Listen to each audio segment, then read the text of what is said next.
Ahoj, poďte so mnou pripraviť tieto zábavné sušenky triediaci klobúk plnené karamelovým krémom z čarovného sveta. Ako prvé si priprav plnku.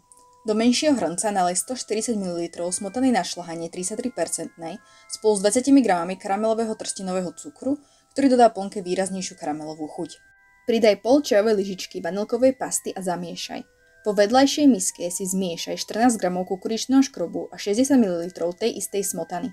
Keď bude smotanová zmes s cukrom vrieť, hrniec odstav a začni za stáleho miešania pomaly liať do škrobovej zmesi, aby sa obe časti pekne spojili a zmes sa nezrazila. Celú zmes prelej späť do hrnca a var na miernom stupni do zhusnutia. Plnka by mala byť taká hustá, že pri miešaní vidíš dno hrnca. Vtedy plnku odstav a nalej ju na 100 g nasekanej gold čokolády. Gold čokoláda má jemnú karamelovú chuť, ktorá dodá plnke ďalší rozmer. Ale samozrejme môžeš použiť aj klasickú bielu čokoládu, avšak potom karamelová chuť nebude taká výrazná. Uvarený krém zmiešaj s čokoládou najprv vylizovačkou, aby sa čokoláda čo najlepšie rozdistribuovala a následne krém vymixuj ponorným mixerom do hladka. Rozhodne použij ponorný mixer a žiadny iný, nakoľko týmto mixerom dosiahneš, že sa ti zmes pekne spojí do hladka a krém sa ti nezrazí. Takto pripravený krém nechaj mierne vychladnúť pri izbovej teplote. Krém by na dotyk nemal byť horúci, avšak mal by byť stále teplý. Vtedy pridaj 80 g zmäknutého masla a opäť ponorným mixerom zmixuj do hladka. Ja maslo vždy pridávam na 2 razy, aby sa lepšie zamiešalo do plnky. Plnku prelej do nádoby, uhľaď a prikry potravinárskou fóliou, aby sa na vrchu nevytvorila kôrka. Krém odlož tunú do chladničky najlepšie cez noc. Príprava cesta na sušienky je veľmi jednoduchá. V mise od robota si tzv. utri 225 g zmäknutého masla spolu so 100 g kryštálového cukru po dobu 3 minút.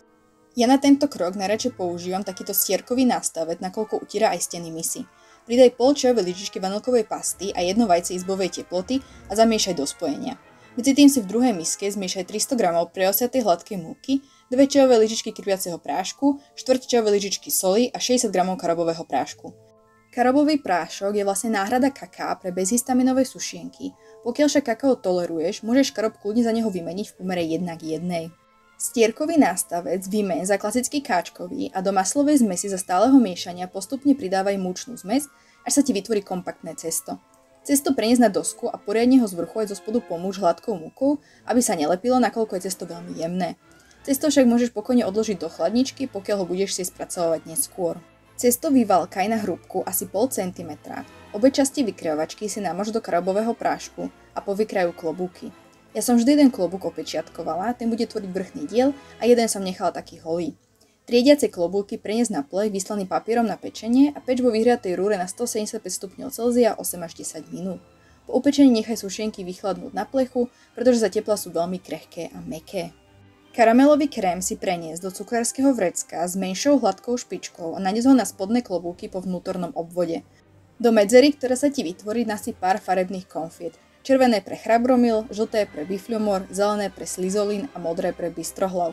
Nakoniec na vrch už len prilep opečiatkované klobúky a tajomstvo priradenej fakulty sa môže začať. Enjoy!